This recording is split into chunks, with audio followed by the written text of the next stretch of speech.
Welcome, podcast listeners. You are here with your host. It's Mr. BudgetPedalChap. You are also here joined by the one, the only, the magnificent Mr. Matt Quine. Say hi, Matt. Hi, Matt. Well, hey. So you were unofficially joining us on the last cast, which was released today. The live cast. You joined us for a brief moment, didn't you? I did. I popped in to say hi at the start. I was waiting for one person to arrive before I started a different live stream. Yeah, exactly that. And yeah, how did that go? How was your live Bad Buckers experience? It was good. Yeah, it was good fun. A couple of people turned up, and yeah, it was, like I say, good fun. It's good to be back doing it. It's been like a month since I've been. Oh, maybe not a month, but it'd been a while anyway. And yeah, it was just good to get back to it. Absolutely bang on. I need to check it out because I am almost certain that live cast will be awesome. I love the first 15 minutes of all your cast. Then you start talking about wrestling and ruin it for me. Well, we started off by pretending that it was an announcement that we were cancelling the podcast forever. Okay. Because we'd basically had a couple of weeks off, and we were just like, so we made sure that the person who was streaming had clicked on their Hangouts and hidden the bit in the corner, so you couldn't see that the guy who we thought was leaving the podcast was in the call. And then we basically just riffed for a couple of minutes, saying how that, you know, it's been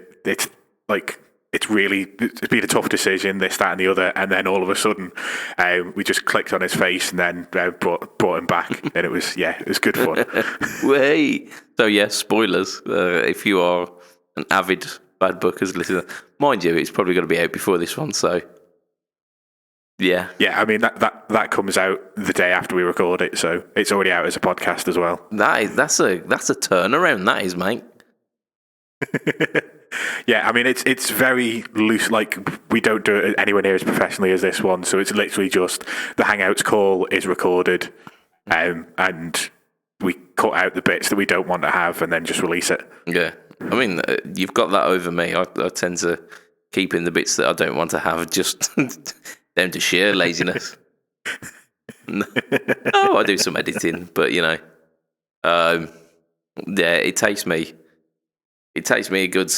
a good evening to edit it. But then, as I mentioned on last cast as well, I tend to listen to it before sending it out into the wild as well, which is it's an absolutely it's an invaluable tool, because the week where we did 120 and 120B, one of them I had, because I used the same template for the final version of the podcast. So I edit the raw version of the podcast and then dump it into like a template for the podcast, which has got like the intro music and like the outro music.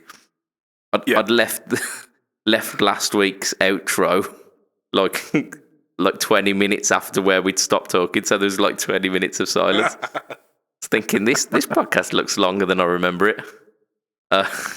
So it was a good job I did the quality check that week, because that would have been embarrassing. Yeah, there you go. So it's definitely needed. Yeah, definitely. Yeah, mainly because I tend to edit whilst it's late at night or early in the morning, so I'm either not awake yet or not yet awake. So yeah, probably not the best course of action, but it works. The quality is what it is. So hey ho. Matt, what you been up to this week? Well, I turned another year older and rewarded myself. Congratulations for surviving for 12 months by scouring through Facebook and finding an absolute bargain. I mean, you didn't have to scabber far, did you? No, I just went on the what's it called, the UK amp and gear guitar exchange. amp and- yeah, whatever it is. But yeah, and because I'm friends with a certain Mr. Tate on Facebook, his post was at the top, and it works like that, doesn't it? It puts your friends' stuff like in your face. and I went, "Ooh, that looks like an Antares. Hang on a minute, isn't that supposed to be like 180 quid? Why does this say 125? Oh, it's B stock. Well, it's probably A stock, so I'll just buy it."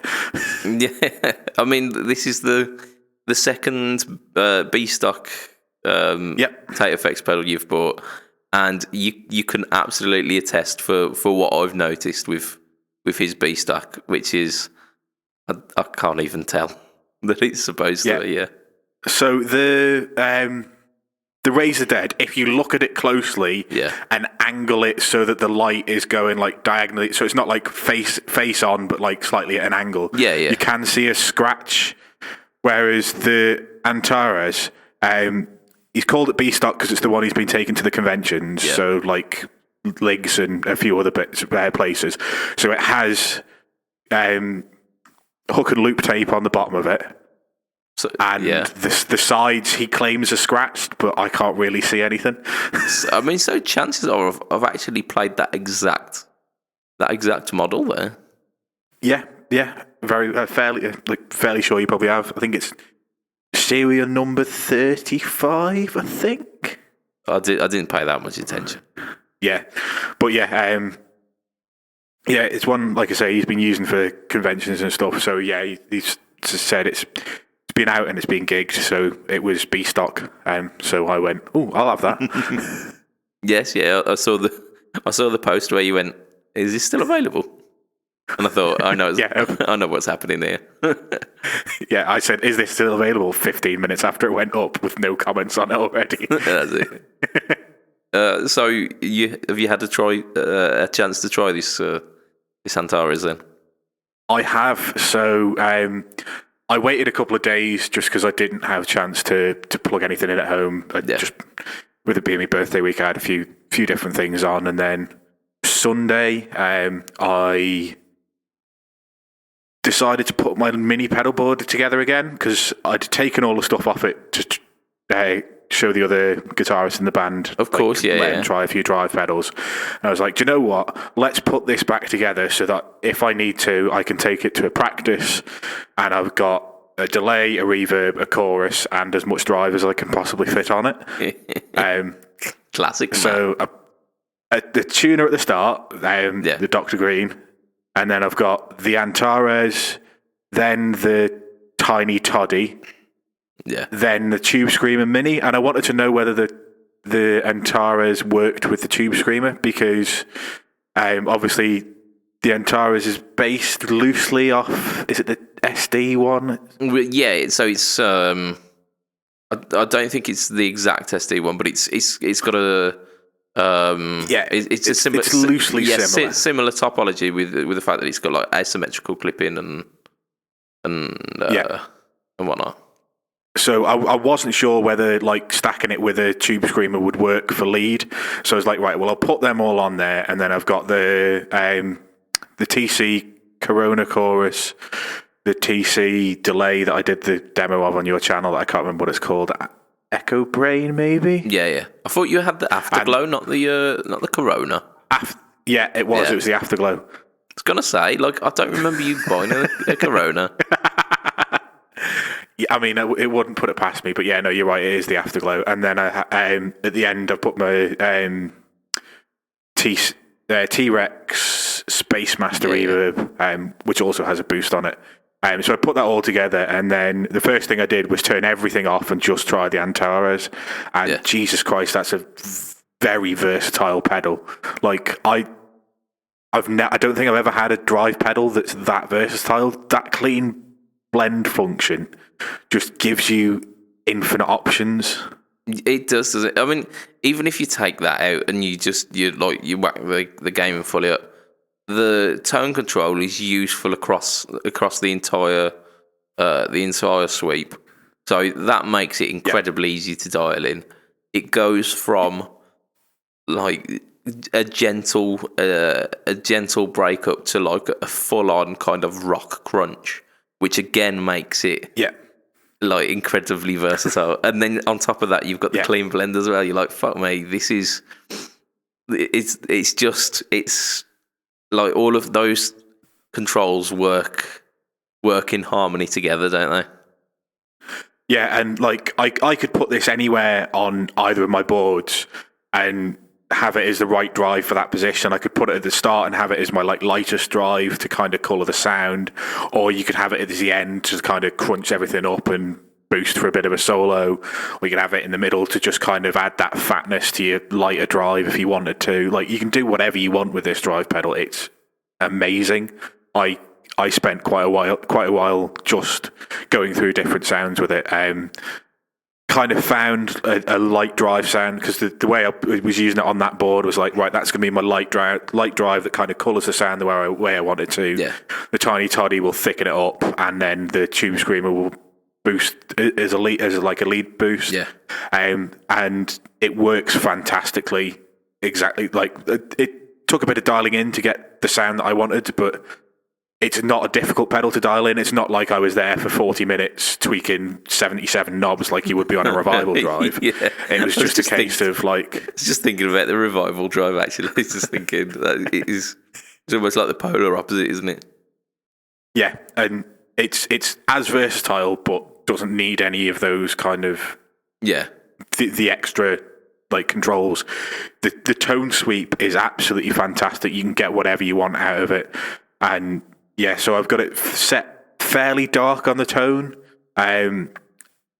like just less than half of the clean signal coming through. I didn't realise to start with the clean blend is backwards-ish, if you know what I mean. Yeah, so a lot of people have been saying this. I find it really intuitive being like that. But because it says clean, you'd expect the further you go on would be the most clean. But it's not. You go from clean to fully driven. Yeah, so it's.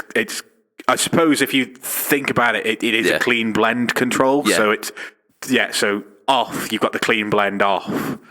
But I was it took a while for me to get my head around it. But once I did, it was like, okay. So I've got, like, the way I've set it up, I've got that turned down a little bit. The volume is where Unity is, where whatever you plugged into.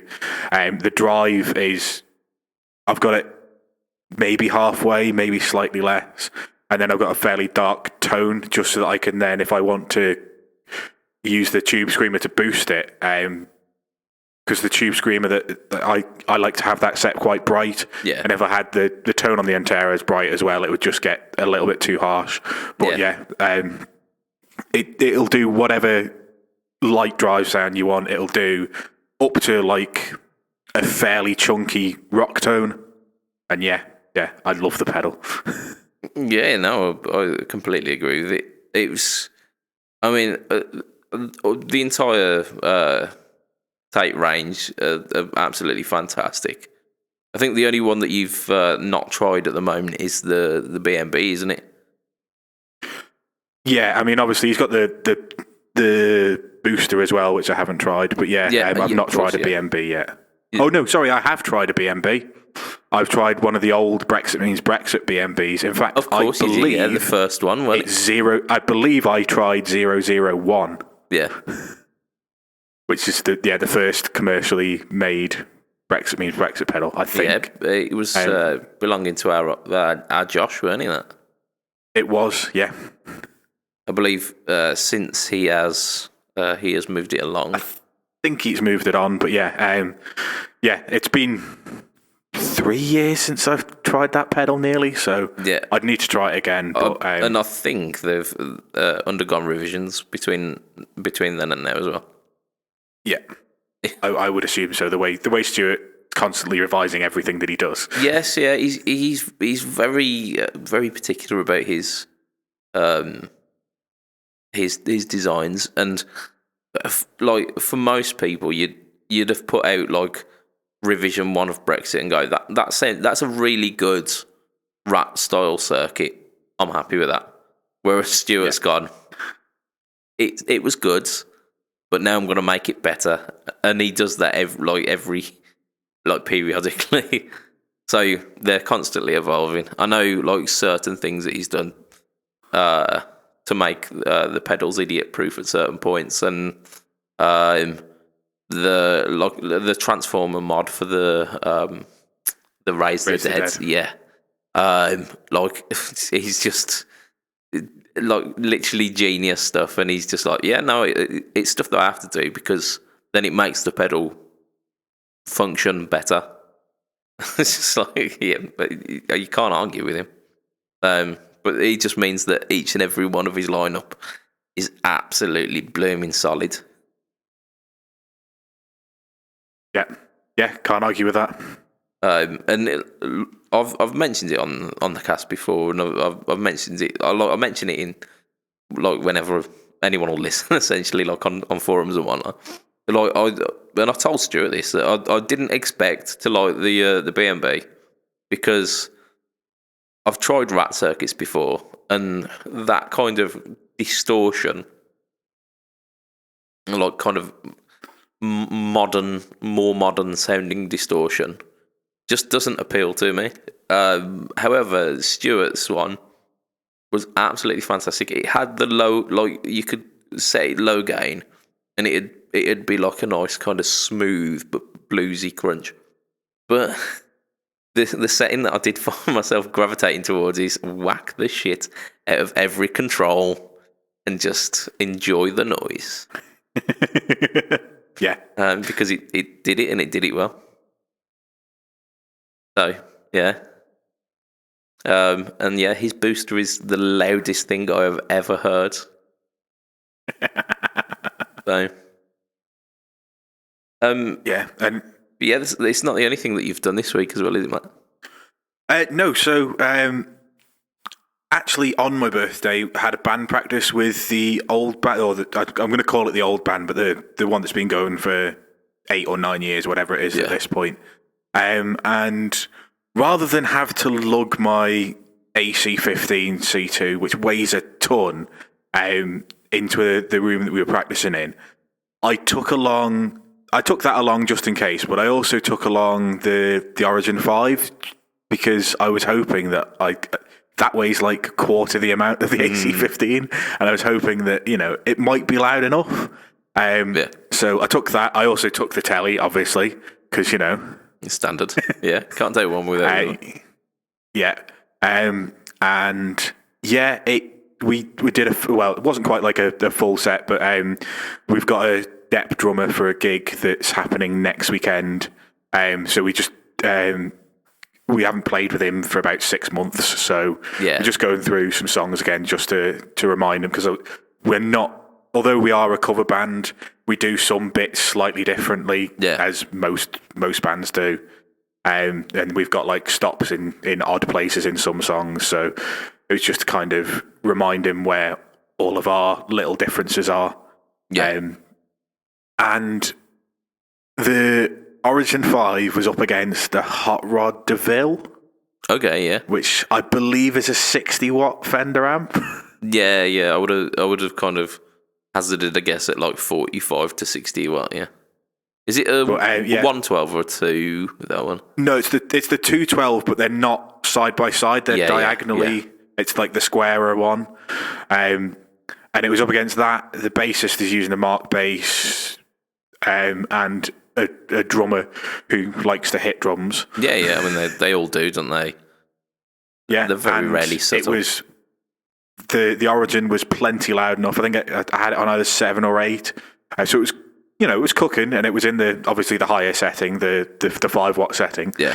But it stood up comfortably. It wouldn't have done any of the clean songs very cleanly, but we didn't need to go through any of them. Yeah.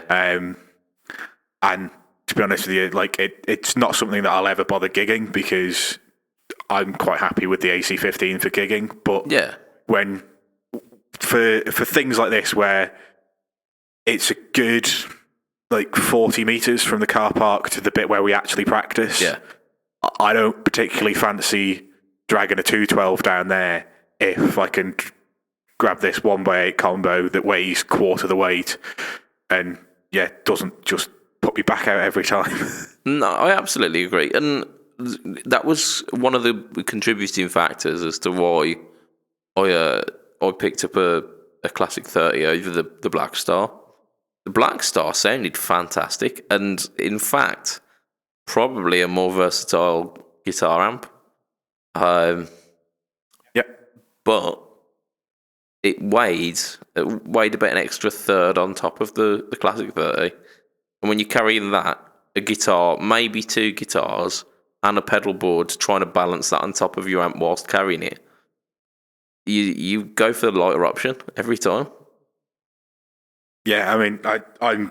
There's no way I could balance my pedal board on top of my amp and try and carry a couple of guitars. I do it in 2 trips, but just the fact that I can, because like normally the AC15 on its own takes a trip. Like I can't carry that and something else in the other hand. Yeah. You use both handles and you lean back all the way to try and get rid of some of the weight. Yeah, to counterbalance yourself. And it's a pain in the ass. And then you go back and you realise that your pedal board probably weighs the same as the Origin 5 does, and you've still got 2 guitars and a box full of cables. And it's just like, yeah, you ended up with three full journeys. Whereas if you take the Origin 5, you can do that and the pedal board in one. Yeah. Then you just got a couple of guitars, one that I can put on my back, and then a box of cables. Yeah, which it makes everything a lot more convenient. And for practice, that's what you need, isn't it? Yeah.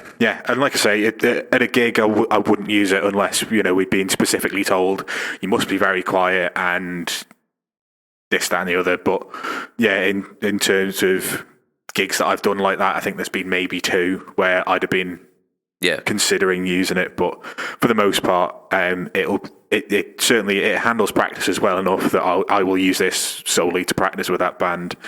And I'll probably use the mini board now that I've put it together as well. Yeah.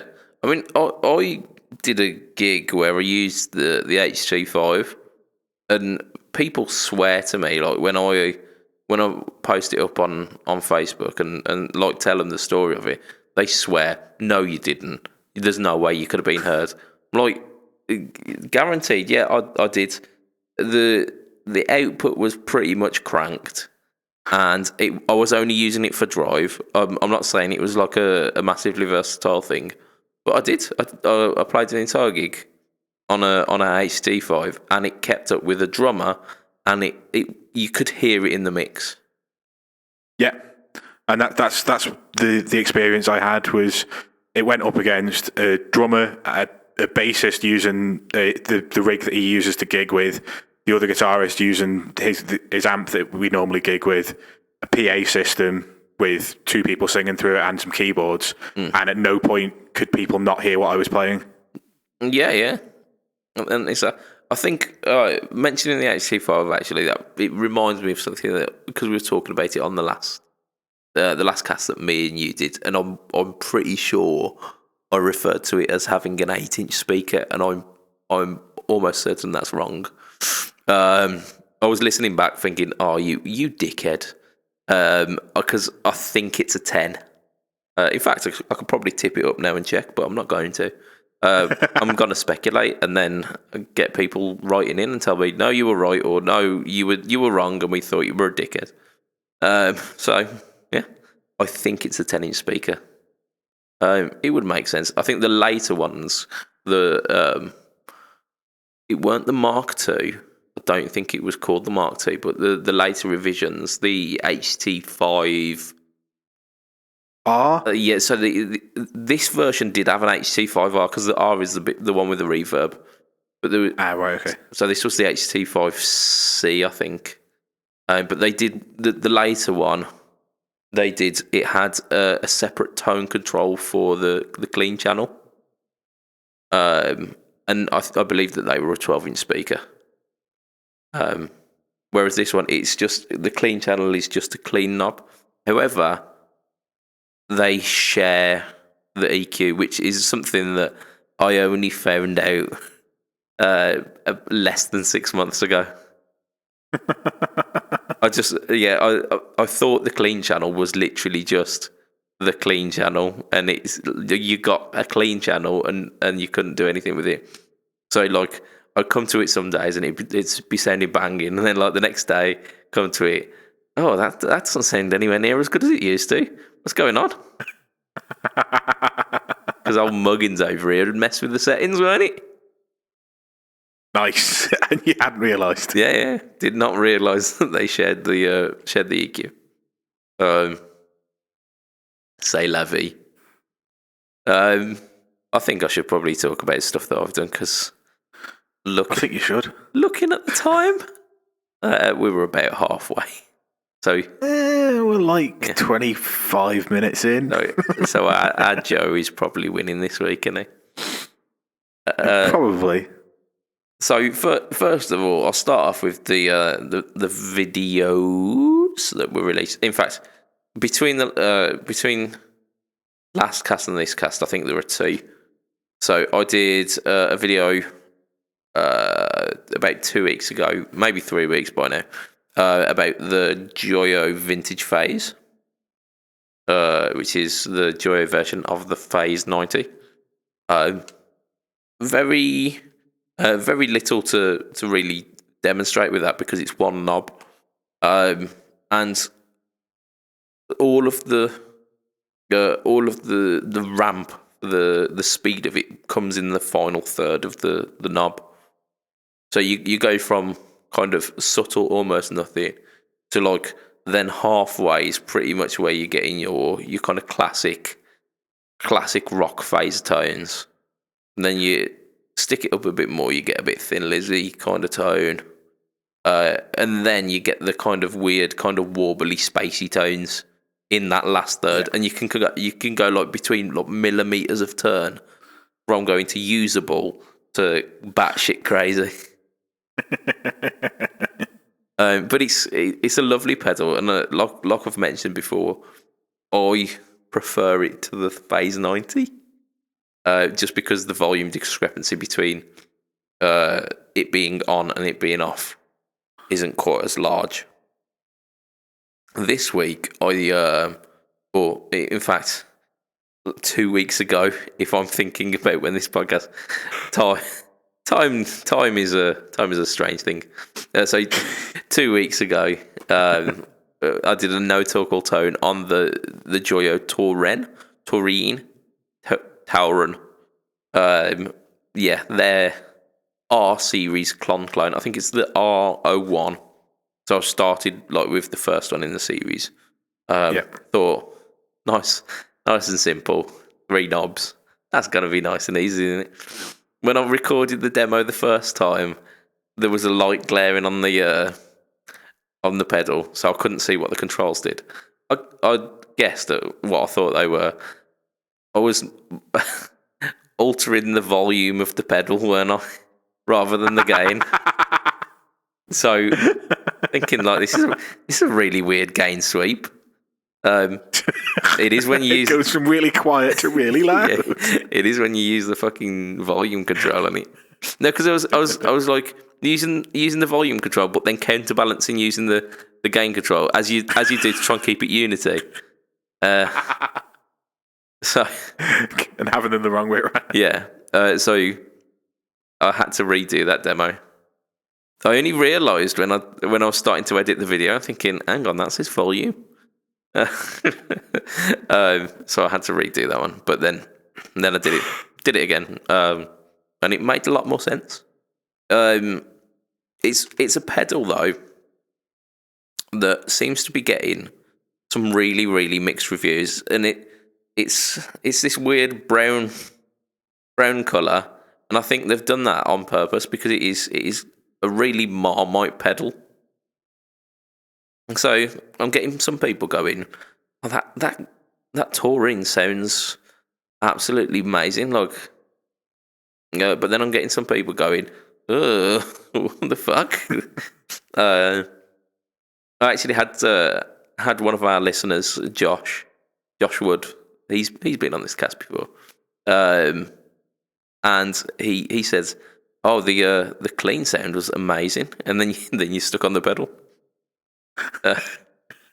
So, cheers for the compliment on the clean tone. Will always accept a compliment on that. But yeah, so if you compare them to, like, if I compared this to the Antares, it doesn't stand up anywhere near. I mean, there's a bit of a price discrepancy, though, isn't there? There is. Yeah, and they're aiming for two different sounds as well. Like the Tauren's supposed to be Klon inspired, although to my ear, I'm getting more of a blues driver kind of feel to it. So a kind of upper mid spike, treble-ish, and not massive amounts of gain on tap. The Tauren definitely has more gain than the blues driver, or at least the standard blues driver. I don't know about the Wazacraft. I have not had the opportunity to try one. But yeah, so if you wind up the game fully, you get a quite a nice classic rock tone. And Lee was mentioning, actually, Lee sent me a message after watching that video, and went, "Oh yeah, from 3 minutes 30 on, that tone is amazing," and that was where it was like cranked full. I'm like, yeah, it makes a decent rock crunch. But the thing that struck me was the tone control. Like, for a good 2/3 of it was quite useful, but then once you got down to the bottom end, that's where you get the difference between that like boutique drive pedal and this slightly more mass produced one, is the fact that like the whole sweep of the tone control on the Antares is really useful, whereas that like fully off tone for the Tauren, it just wasn't quite there. Like, it was just bit flubby and a bit kind of, yeah, just a little bit too soft. And yeah, it just wasn't for me. But like you say, it's a 50 quid pedal pretty much, and they do look they look Tron as fuck. So there you go. That's my review of the Tauren. And I have noticed that I've said the word Tauren about 7 different ways. So yeah. What else have I done this week? I posted up a video. Before I do that, actually, we mentioned it on the live cast. We've got some videos coming out from Liggs, and they should be edited soon. So hopefully by this podcast coming out, we should have maybe one of those up. So keep watching out for them. maybe. I think, trying to remember back, I think we've got possibly one from Hello Sailor, a Tate Effects one, Xander Effects, Maybury Guitars, Pedal Patch as well. Oh, pardon me. Just as we're on the subject of videos, Yes. Also on your Instagram, you had a video of you playing a Maybury guitar. I did. It happens to be a Maybury guitar that you were quite fond of, isn't it, Matt? I really like the look of this. Well, I also like the look. I like the sound and the playability of it as well. I can imagine it. Like I say, it was it a floorboard upscaler? Did I see? Yeah, I've been told by Dave Rage that I can't use the word floorboard because that's his upscaler. Right. Okay. But yeah, it's an upscaler. It's an upscaler. So yeah, the upper horn, because it's a Telecaster, the bit where there isn't the cutout, it's got like a massive knot in it. So it's almost like the wood's crumbling away. But using the finishing technique, the Shishi Kaban. That's it. Shish kebab. Shish kebab. Yeah, he puts it over an open flame and just turns it. It's not far off actually. What he says, he uses blowtorch to kind of seal the wood. It's like a Japanese wood sealing method, and it strengthens the wood, but it also softens it up a little bit, like to the touch, so you're not getting like Splinters. yeah, you kind of splintery feel. So under the arm, it feels really, really pleasing because you get like these, like a really tactile finish with like all of these ridges in it. But it's soft enough to the touch. So I mean it feels really nice to hold, which is a really strange thing to say, but it does. And it's a single pickup guitar, which I've been curious about, but I've always been trepidatious as well, considering. Well, it's not your pickup either, is it? It isn't, no. It's a bridge pickup, like a single pickup guitar. It has the right one, whereas you think it has the wrong one. Not necessarily. If a guitar has got two pickups, I will spend the majority of my time on the neck pickup. Whereas I think if you have got a single pickup, it needs to be the bridge. But then it does the rock thing, and it does only the rock thing. The upscaler. I was about to call it the floorboard again. Then the upscaler, it has got more subtlety to it than that, because it's got a concentric pot which has got both volume and tone on it. Which in the past I've used those and have not been so impressed, because that you can get them mixed up and then you end up like pulling the bottom part of the concentric pot, but getting both of them to move. Whereas this one works really well. So it was really, really easy to dial in using that. But yeah, even though it can do more subtle, I went balls to the wall, whack everything open, let's get some drive on it, and that was pretty much that. I just went a bit crazy on it. Yeah, it does that really well. Yeah, I mean, from the sound clips that I've heard from your Instagram so far, I like it. I believe there's other videos of that guitar as well, but yeah. Yeah, possibly. And there's potentially going to be some floating around of me playing it at the at Ligs as well. Ace. I played that. I played a fair few of the Maybury things, and yeah, they were all ace, absolutely ace. I really like the inlays that he does on the Maybury stuff as well. They're like, I think they're like little brass like inserts. Right. Okay. So it's like almost like your dot inlays, but the center's dark, so it's like a really subtle, like brass circle almost, and they look amazing. Because I really like I like the look of bare fretboards. But the potential logistical nightmare of it, where you're trying to navigate a fretboard without any navigational aids. Yeah, a little bit tricky.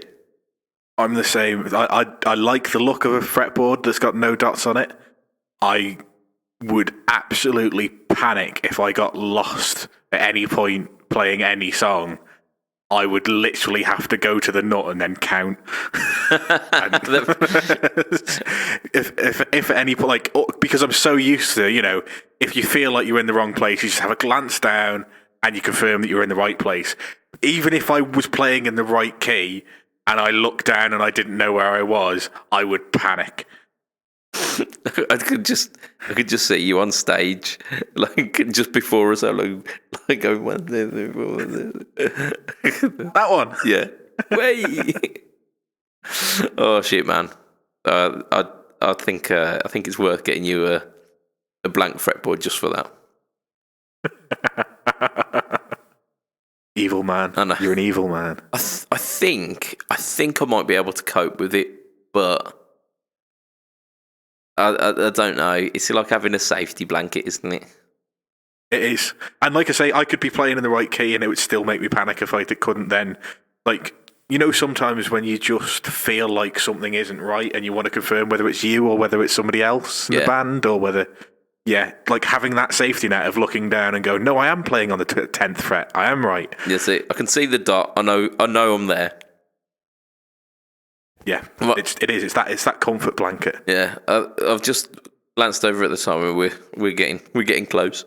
So I thought I'd do, because this is something that I did possibly before the last cast, but I never got a chance to talk about it. I posted up a video in a group, and I can't remember which group it was. So if it was the Fret Talk podcast group, but hey, if not, I'll try and dig it out and post it in again. It was I think like Ultimate Guitar or something like that. It was them doing a tour around the Rotor Sound factory, and like a long story short, it's like the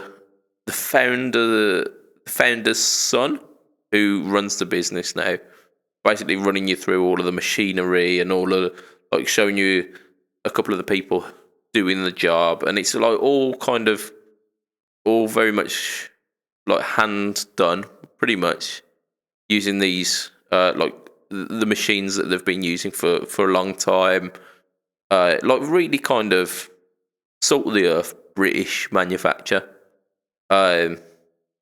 Having studied manufacturing way back in school, it reminded me of that and gave me like a really kind of warm, nostalgic feeling for like my manufacturing education, and it just like kind of inspired me to want to play some Rotor Sound strings, even though I've played them in the past and have not necessarily gotten on with them as well as other brands.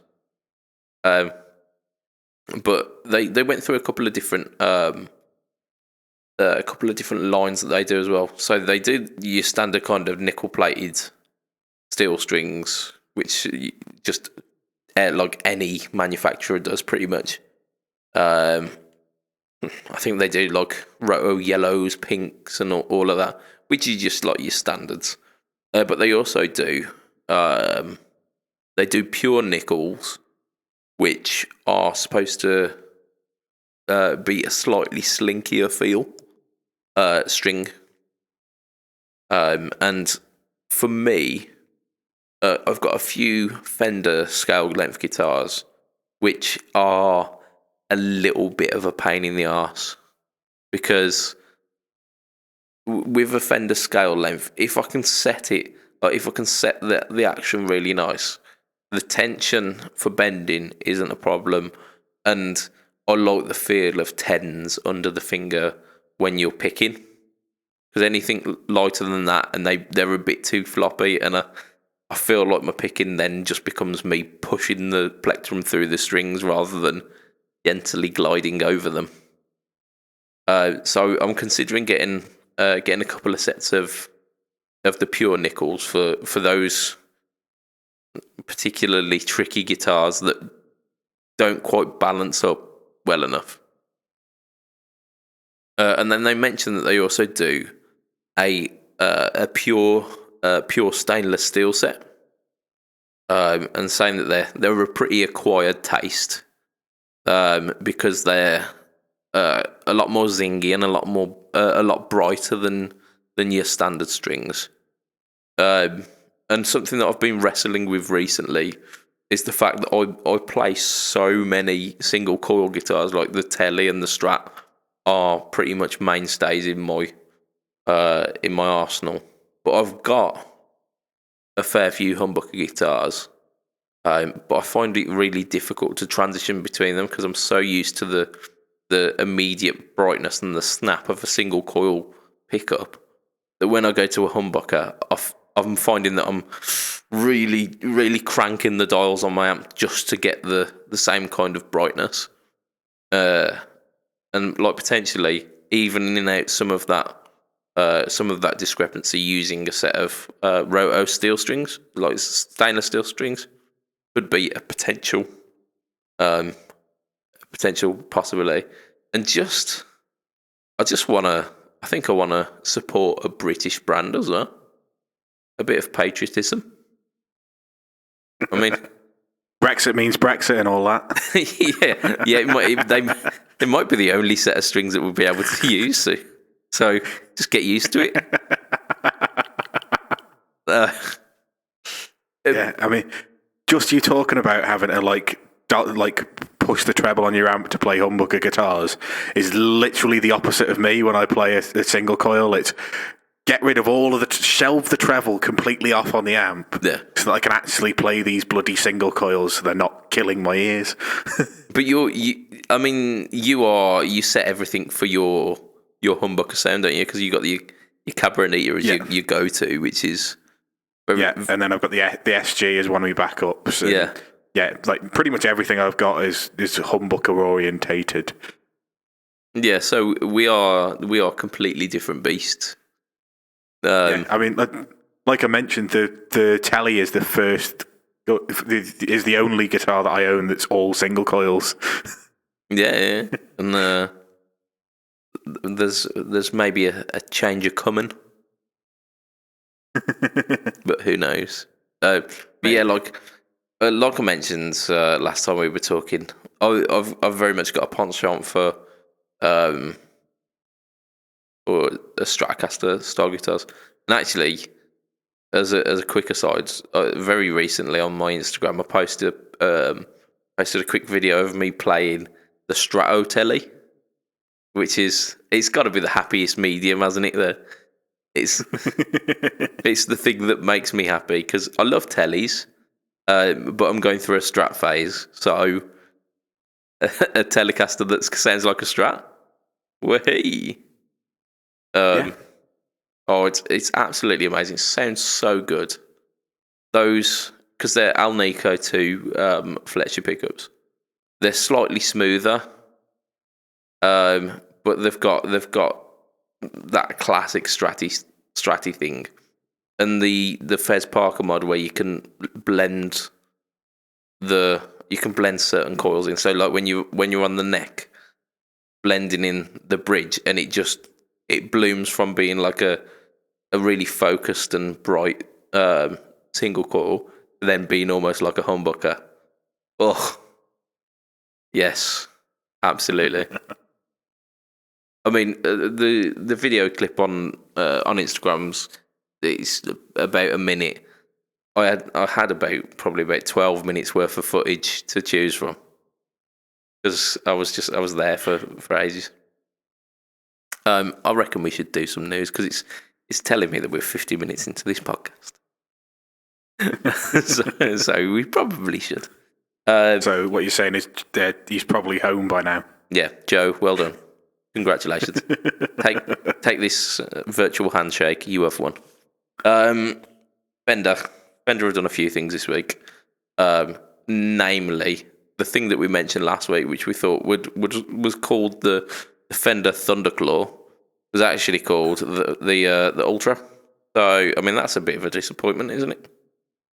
I mean, like, I haven't had chance to listen to most of that podcast yet, so I want to work out where you get the Thunderclaw from. Yeah, well, there you go. You've got a surprise awaiting for you. But yeah, so the Fender Ultra series, we've actually got some specs now of it. So let's do a little rundown. So pretty much in the entire catalogue, there is a Modern D. I mean, you can't write this stuff, can you? They're doing it to bait us now. The Modern D. I didn't know what was wrong with a classic D personally, but hey ho. So Modern D neck profile with so it's a compound radius. I think going from like it's not 9 to 12. It's flatter than that. I'm pretty sure I think it's 12 to 16. Maybe, I don't know. I didn't write that down, but I'm just guessing. They either have the noiseless. They either have vintage or hot spec ones. So this is like I think they said it's like the 5th generation of noiseless pickups or something like that. So maybe they've got the technology right by now. Well, I've played the Clapton custom shop signature, which has the 4th generation of the noiseless in. Yeah. And those pickups sound incredible. However, that does also have the mod with the Clapton tone circuit in. Yeah, the mid boost. I constantly was using that. I never had that in neutral. Okay. So I can't give a full comment on exactly how those pickups sound, but if you spend the 70 quid to upgrade to the Clapton circuit, they'll definitely sound good. I assume they sound pretty good anyway, because they're used by a fair few people these days. Yeah, and I mean, I'm sure we used it in the 2005 Albert Hall Cream reunion, and I'm not complaining about his tone there. It was good. Yeah. So, yeah, I mean, so those are a thing. They've got a bone nut. Obviously they've got the body contours because that was the teaser kind of thing. They're like the sculpted heel contour, and there's the contour on like the belly to the heel. There's only a very thin bit on the horn where it's actually full fat. The rest is contoured, so it looks really strange from the back, but it's all there designed for ergonomics, isn't it?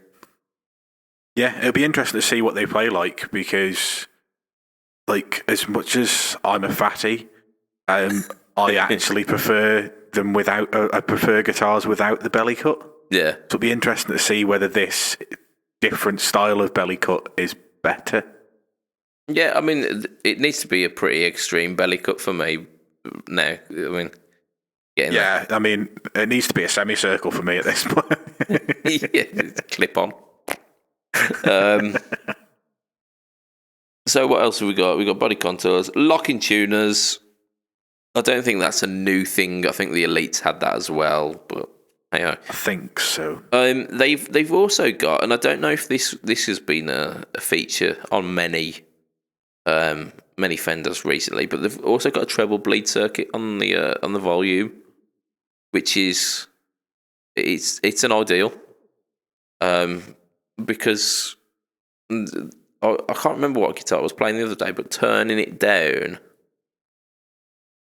lose some of that. Yeah, it also felt like a tone control as you were turning it down, which it's a little bit annoying, to be honest. I think I've got a fair few guitars that have got treble bleeds on them. But yeah, like kudos to Fender for that, because that is definitely something that's well worth adding to it.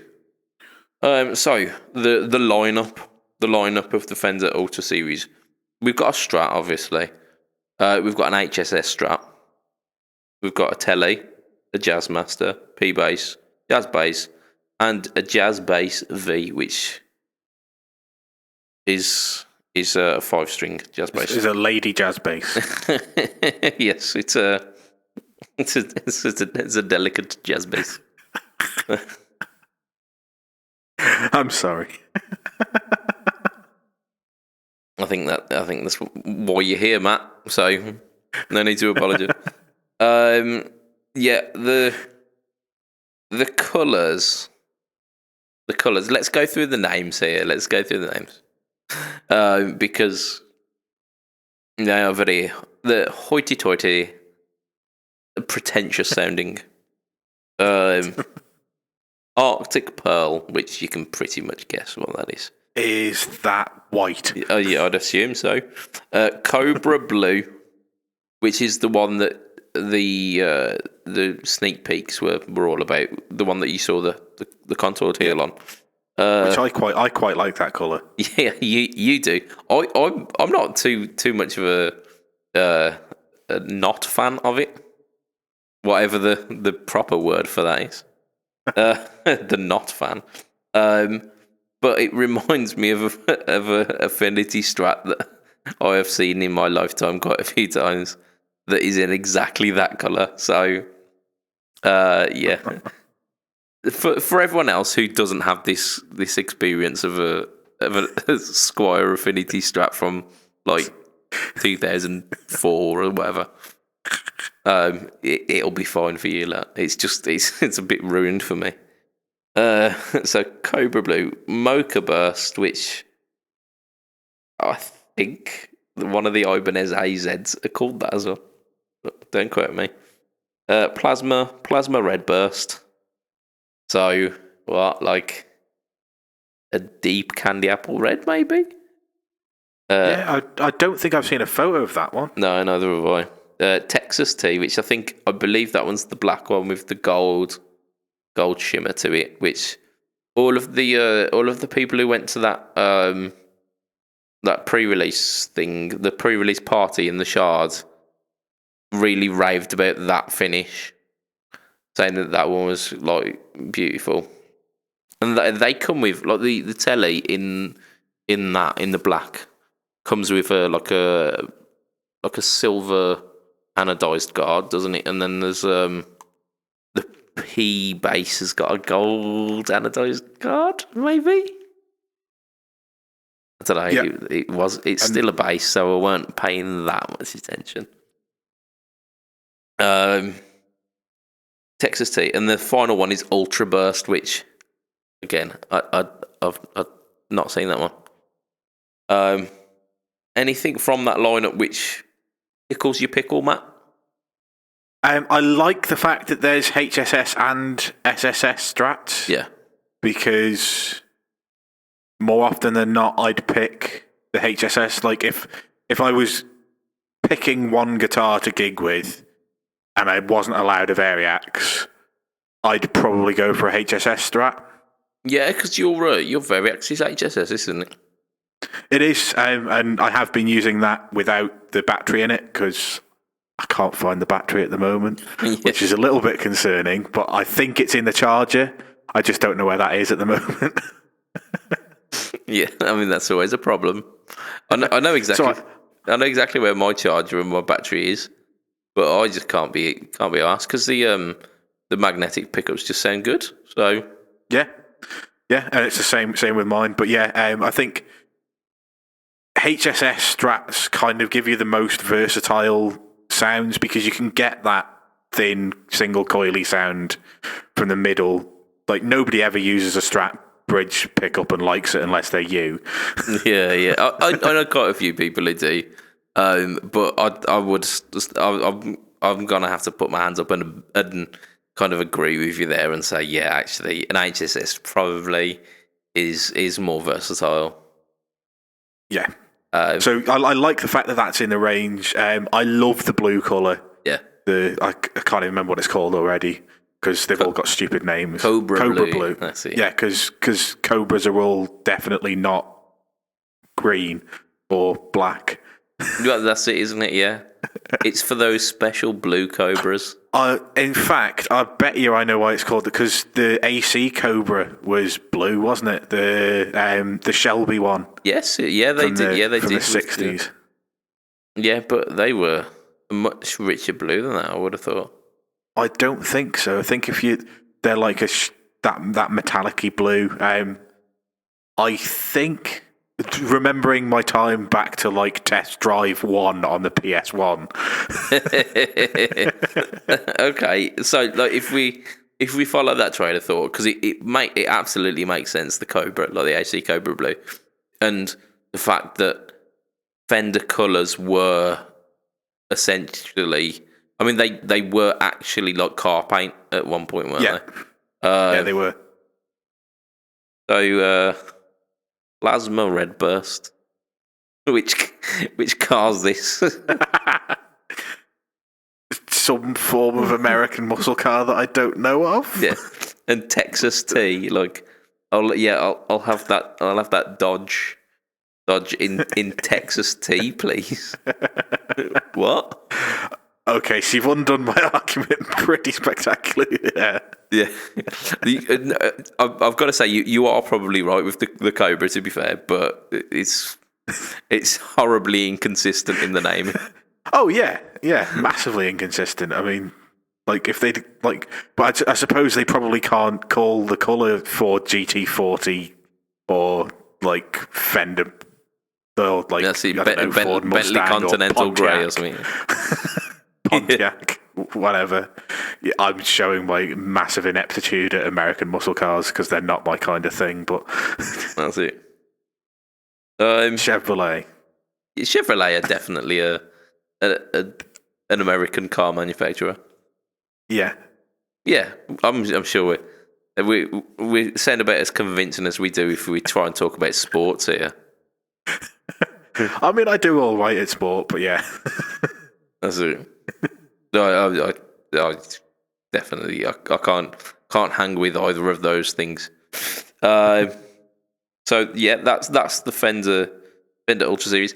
I believe next time we've got a live cast, Lee will be telling us how the Strat plays.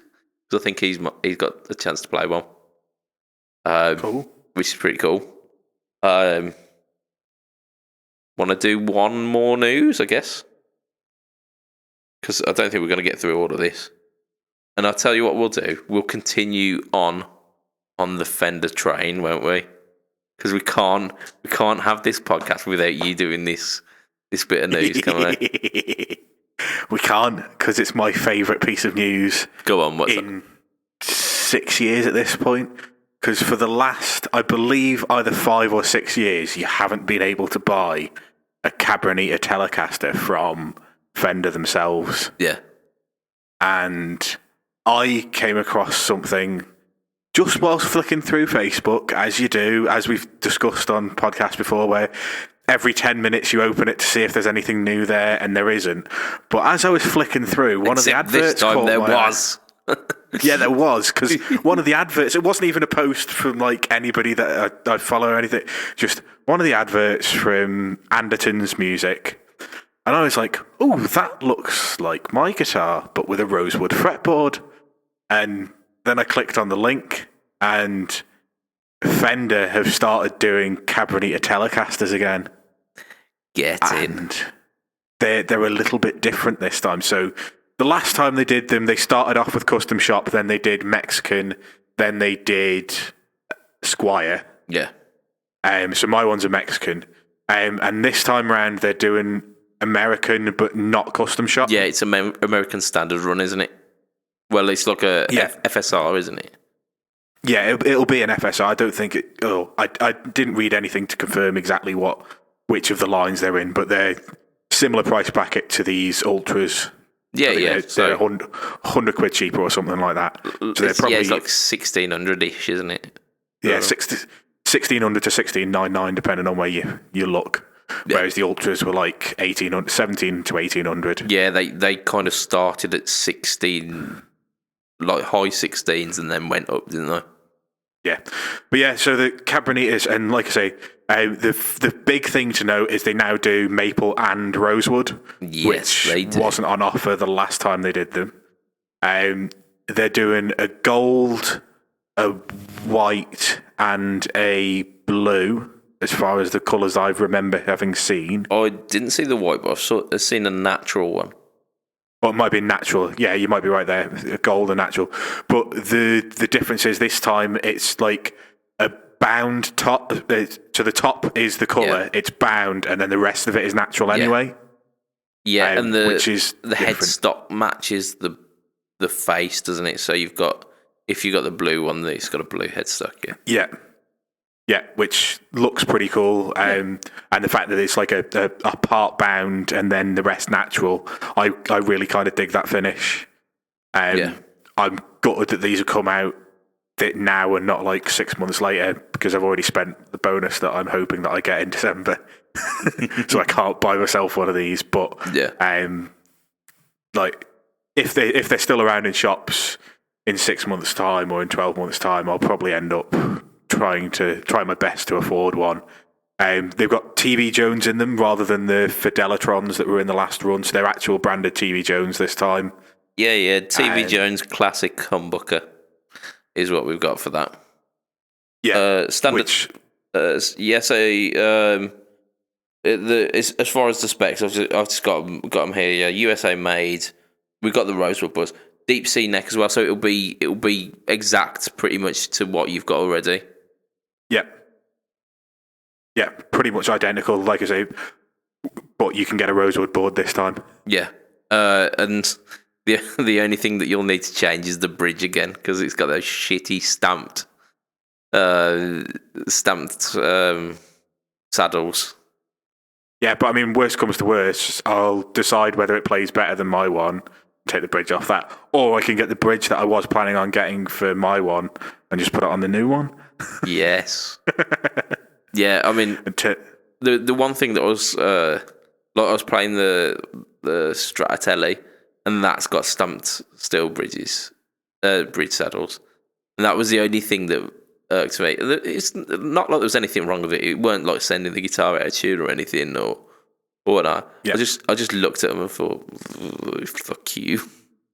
Yeah, and I tend to find that the Fender ones tarnish pretty quickly if you don't like wipe your sweat off them after every gig and make sure they're all nice and clean and pristine. They tend to rust quite badly. Yeah, I'm not that guy.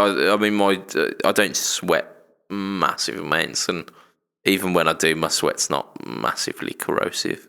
Yeah, I'm the opposite. I sweat lots, and I can go through a cheap brand of strings in a gig. Yeah. Like, I can put them on the day of the gig, and they'll be dead by the time the gig is finished. Yeah, I mean, when I had my 7-string, I lent my 7-string out to a guy after just putting a new set on, and he only borrowed it for like an hour or so, and when he gave it me back, I'd forgotten that like his sweat is like massively corrosive. So I didn't bother wiping it down, and the next time I came to it, the strings felt worse than the ones I'd taken off. And they were like old strings. This was a 7-string that had been left in a cupboard for 10 years. So like it was just nasty, and I had to I tried wiping them down, and they didn't ever get back to, because it was just like black gunk. And I was just like what kind of fucking crazy xenomorph are you? Yeah, and the thing is, like, the black gunk isn't from his hands. It's what the stuff on his hands does when it reacts with the strings for a short period of time. Yeah. It's because mine's the same. Like, there's no black gunk when you finish the gig, but if you don't wipe the strings down immediately, the string just gets like a black coating, almost like it's rusted completely through. Yeah, and it was that, yeah, pretty much. I think all this talk of crazy black xenomorph sweat is probably where we should end it for this week, because we're pretty close. So I think we're at the hour, and we've got two more topics, but with the trouble that I had trying to get stuff for this week, I think it's probably best to save it for the live cast. Yeah, it's just mental. So yeah, thank you, listeners, for joining us on this oral journey. If you want to catch more of us, Fret Talk Podcast Group in Facebook is a great place to start. Our good pal Doug, he posted one of the funniest kind of podcast related memes. I was absolutely wetting myself with this one today. So it's worth it just for that. But there's, like I say, there's just general stuff, and the stuff that we talk about in this podcast often gets shared in there as well. If you want to catch me online, it's BudgetPedalChap, pretty much at everything. Facebook, Instagram, Twitter, I think I am on. But that literally just gets reposted from whatever's in my Instagram. You're definitely on Twitter, and it is literally just a repost of your Instagram story. Yeah. Limited to 240 characters. Yeah, so it will cut down all the bullshit. It just stopped me mid-sentence. And obviously on YouTube, where you can catch No Talk All Tone pretty much every Friday. And this week is... yes, it's definitely something I've definitely recorded. In fact, it's the JSA Mini Muff. So I've done the full review over on Pedalboards of Doom, but I thought it definitely deserves a No Talk All Tone. So I've done it's quite a short one, so because it's a one knob fuzz. Gone through whacking it up to full full volume, knocking it back a little bit and playing with the volume control on the guitar. But then also running it through an already driven amp, which just leads to silly things, which is the point. Yeah, it's exactly that. It's a fuzz pedal. Fuzz is supposed to lead to silly things. Yeah, and I think that's what we take from that video. And any video where I get to play fuzz it's silly. Just run with the silliness. Yeah, so thank you guys for listening this week. If you can share this podcast with a person who you think would like it, that would be amazing. And I haven't checked the iTunes reviews in such a long time, but I think I'm going to go check them again because the Tone Jerks read out the iTunes reviews, and I think it's hilarious. So I'll definitely be up for some of that stuff. So get your hilarious iTunes reviews. Please don't make them like 1 star. You put a 5-star in. Make us sail up those rankings, if you will.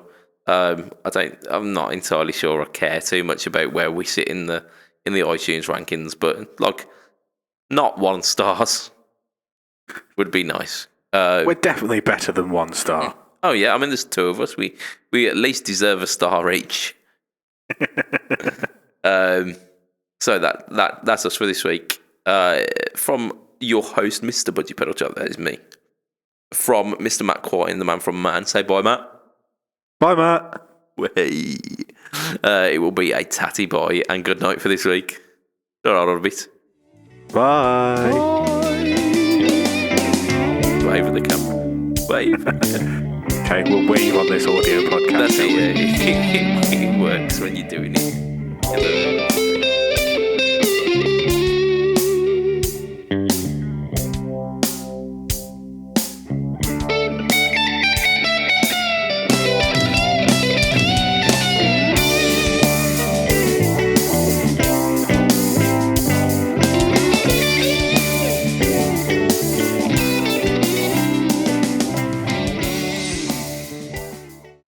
Oh, my voice is so croaky.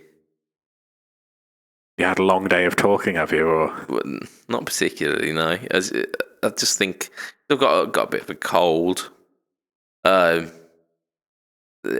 thinking like the episodes of Friends where Phoebe gets a cold. I'm thinking I'm all like smoky and sexy sounding, but I reckon I just say like a frog.